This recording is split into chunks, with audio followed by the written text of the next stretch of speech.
Assalamualaikum. Apa kabar semuanya?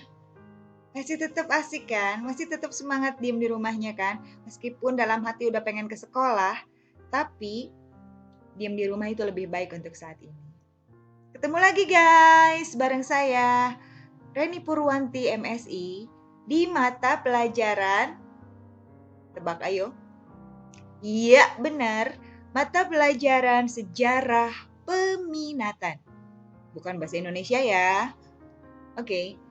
eh, Guys, pernah nggak sih kalau kalian semua lagi pada diem gitu di rumah ya, tiba-tiba terbersit gitu, memikirin Indonesia gitu, mikirin negara kita gitu, gimana rasanya zaman dulu nih waktu para pejuang itu berjuang berjibaku memperjuangkan kemerdekaan, membebaskan diri dari penjajah, terus udah merdeka. Reaksi orang-orang luar itu gimana sih? Pernah nggak sih Anda mikir kayak gitu? Reaksi dunia internasional itu gimana sih? Pernah nggak? Kalau saya yakin sih, kalau kelas ini pasti pernah ada yang kepikiran sampai ke sana. Soalnya kelas ini kan pada kreatif-kreatif, apalagi Diana ya, Diana itu kreatif banget, bisa sampai bisa tuh ngelebihin itu tuh ngebayanginnya. Banyak inspirasi. Ada Rewan, ada Rama, ada Rifa, ada Hanif, Sahrul, terus ada Manda juga. Pokoknya kelas ini keren-keren lah. Ceweknya juga nggak kalah keren. Ada Dimia, ada Desti, ada Dini. Pokoknya semuanya keren. Sorry ya kalau yang nggak kesebut namanya, kan Anda tahu sendiri kalau saya itu uh, bodoh dalam mengingat nama. Oke, jadi guys,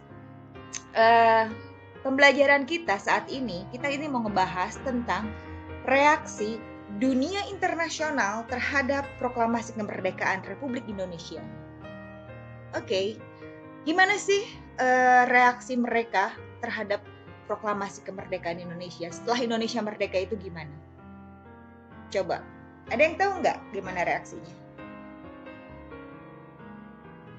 Hah? Kaget? Saya yang jadi kaget. Enggak. Reaksinya itu guys, kebetulan bukan kaget atau apa ya, nggak percaya gitu, bukannya kayak gitu. Kebetulan reaksinya itu ada dua guys. Yang satu ngakuin atau ngedukung banget kemerdekaan Indonesia, dan reaksi kedua nggak ngakuin dan nolak kemerdekaan Indonesia. Paham ya? Oke, itu bentuk reaksinya. Nah sekarang, siapa aja sih yang ngakuin, negara mana aja yang ngakuin kemerdekaan Indonesia? Ada yang tahu nggak? Apa? Itali. Itali itu juara Liga Eropa kemarin. Liga Eropa, Piala Eropa kemarin. Tapi bisa bener juga sih kalau misalnya dikait-kaitin. Bolehlah jawab Itali. Yang lain? Yang lain? Oke. Saya kasih tahu ya. Pokoknya ini negara paling keren, guys. Yang ngedukung Indonesia untuk menjadi negara merdeka, memproklamasikan kemerdekaannya. Negara pertama yang ngedukung adalah Palestina atau Palestina. Gila kan? Keren kan? Palestina itu ngedukung Indonesia untuk menjadi merdeka itu lewat Syekh Muhammad Amin Al-Husaini. Gimana sih caranya? Syekh ini mengumumkan kemerdekaan Indonesia dan mengucapkan selamat serta mendukung untuk Indonesia merdeka di Radio Berlin yang berbahasa Arab. Disiarkan ke seluruh negara-negara Arab. Biar negara-negara Arab itu tahu kalau Indonesia itu merdeka. Negara yang independen. Gak dijajah. Lebih kerennya lagi guys, tahu nggak tahun berapa? Tahun 44 guys, sebelum proklamasi kemerdekaan. Palestina udah nge-backup banget tuh, udah ngedukung banget kalau Indonesia merdeka. Tanggalnya tanggal 6 September tahun 1944. Jadi kalau buat saya sih aneh aja kalau ada orang Indonesia yang sebel banget gitu sama Palestina. Mereka itu nggak tahu sejarah. Makanya kita sebagai orang Indonesia tetap harus ngedukung sekarang ya. Minimal ngedoain lah untuk kemerdekaan Palestina. Sebagaimana dulu mereka, rakyat Palestina, negara Palestina ngedukung kita, ngedukung Indonesia. Oke. Negara kedua yang ngedukung itu adalah siapa? Siapa coba? Mesir atau Egypt in English. Mesir. Kenapa sih? Apa latar belakang Mesir untuk mendukung kemerdekaan Indonesia? Jadi dilatar belakangi karena kita sama-sama beragama Islam, antara Mesir dan Indonesia itu beragama Islam. Jadi ya namanya juga sesama saudara seagama ya, jadi pasti mendukung. Selain itu guys, persamaan nasib. Maksudnya sama-sama pernah dijajah. Karena nggak ngenakin banget tuh kalau dijajah.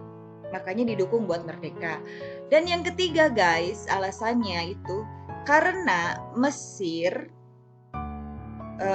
di Mesir itu banyak mahasiswa Indonesia yang kuliah di Universitas Al-Azhar Kairo. Jadi ya Indonesia banyak lah ngasih kontribusi ke Mesir gitu. Oke. Sekarang gimana sih bentuk dukungan dari Mesir kepada Indonesia? Yang pertama, pada tanggal 22 Maret tahun 1946, Mesir mengakui secara de facto, catat ya, de facto kemerdekaan Indonesia. Jadi benar-benar, oh iya deh, benar nih, faktanya ada, legal, Indonesia udah merdeka, itu diakuin oleh Mesir. Dan yang kedua, pada tanggal 10 Juni 1947, Mesir dan Indonesia melakukan diplomasi, melakukan perjanjian persahabatan. Dari Indonesia diwakilin oleh Haji Muhammad, yang dari Indonesia itu Haji Agus Salim maksud saya. Diwakilin oleh Haji Agus Salim yang luar biasa kerennya guys, itu founding father. Terus dari Mesir diwakilin oleh Fahmi Nursi Pasha. Kalau disatuin, Fahmi Nursi Pasha. Hasilnya apa sih dari perjanjian persahabatan itu?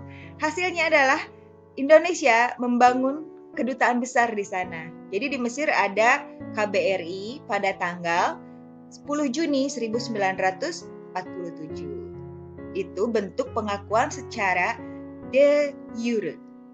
Oke. Dan yang ketiga guys, itu adalah mendorong Liga Arab guys.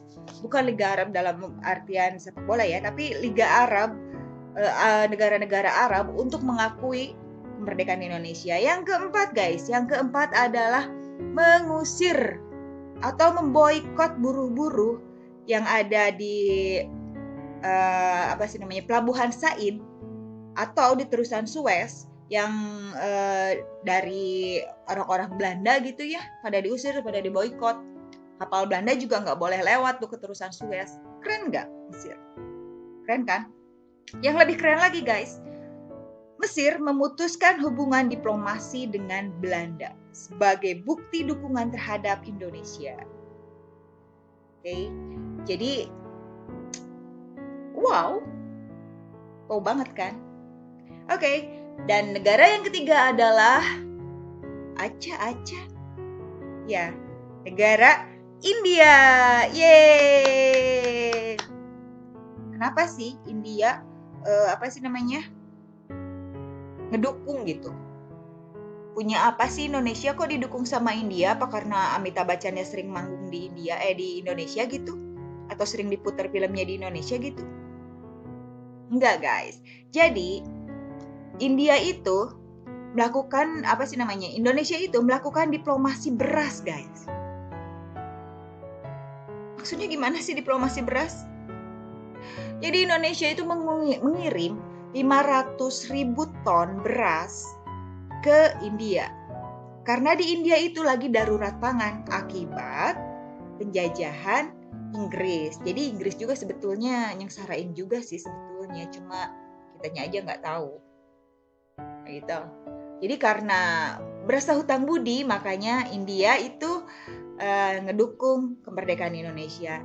Itu latar belakangnya ya. Gimana sih bentuk dukungan dari India? Yang pertama adalah menolak agresi militer 1 dan 2. Itu India. Menolak agresi militer Belanda ya ke Indonesia ya. Dan yang kedua, memantau permasalahan agresi militer 1 dan 2 dan melaporkannya kepada PBB. Yang ketiga, membentuk konferensi intra-Asia Kongres New Delhi pada tanggal 20 sampai 25 Januari tahun 1949. Isinya salah satunya ya mendukung kemerdekaan Indonesia. Keren kan India? Oke. Yang keempat guys, yang keempat itu adalah Australia. Yeay, kenapa Australia ngedukung Indonesia merdeka? Karena kita tetanggaan nih. Kasian juga nih kalau misalnya tetangga kita diserang terus, dijajah terus, menderita terus, makanya sama Australia itu didukung kemerdekaannya. Itu latar belakangnya.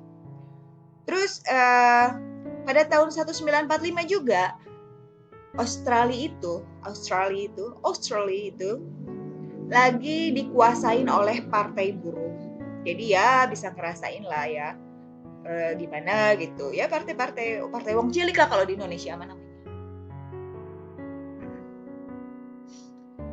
Terus bentuk dukungan Australia ke Indonesia itu gimana sih?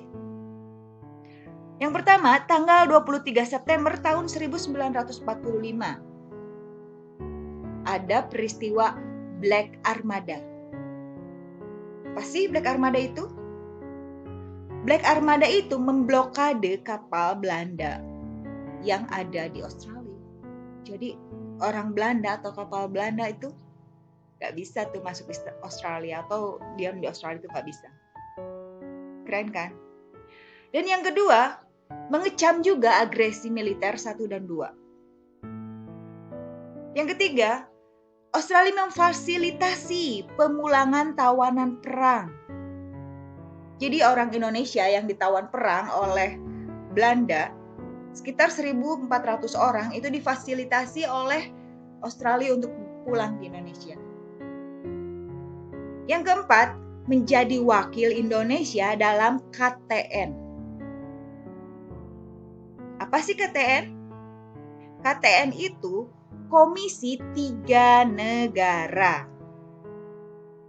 Delegasinya dari Australia itu bernama Richard Kirby. Itu mewakilin Indonesia. Richard Kirby itu sebagai wakil dari Indonesia, meskipun dia bukan orang Indonesia, orang Australia. Yang keempat, mendesak PBB untuk mengakui kemerdekaan Indonesia. Keren ya negara-negara itu ya. Jadi ada 4. Ada tadi apa? Palestina, ada Mesir, ada India, ada Australia, dan yang kelima itu tadi yang juara Liga Eropa, Piala Eropa. Tapi bukan Italinya, tapi Vatikannya, negara Vatikan. Jadi Vatikan itu ada di Roma, Italia. Nah, kenapa Vatikan yang dipimpin oleh seorang Paus Paulus mengakui kemerdekaan Indonesia, padahal di sana mayoritas dan hampir semuanya adalah Kristen, terlebih Kristen Katolik. Sedangkan di Indonesia kan Muslim. Nanti deh kita bahas lebih lanjut ya tentang itu ya. Jadi di Vatikan itu ada seorang pendeta berasal dari Jogja bernama Pendeta Sugia Pranata. Beliau jadi ngeviralin kalau bahasa sekarang kita ngeviralin kalau misalnya Indonesia ini udah merdeka nih, tolong ya dukung ya.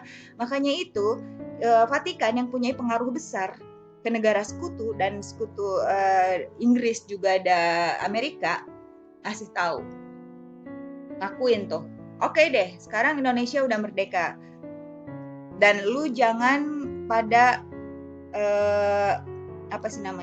jangan ganggu Indonesia. Oke. Jadi ada Australia, ada Palestina, ada India, ada Mesir, ada Australia, dan ada Vatikan. Ada 5 negara yang mendukung kemerdekaan Indonesia. Dan siapa sih yang menolak? Penasaran? Penasaran siapa yang nolak? Silahkan Anda cari sendiri dan nanti kita bahas di pertemuan selanjutnya, oke? Stay healthy, keep happy, and tetap bahagia. Jangan lupa bahagia, oke? Dan jangan lupa diikutin kuisnya, kuis maksudnya tugasnya, diikutin tugasnya dan dikumpulkan hari ini. Oke? See you guys. Thank you. Bye-bye.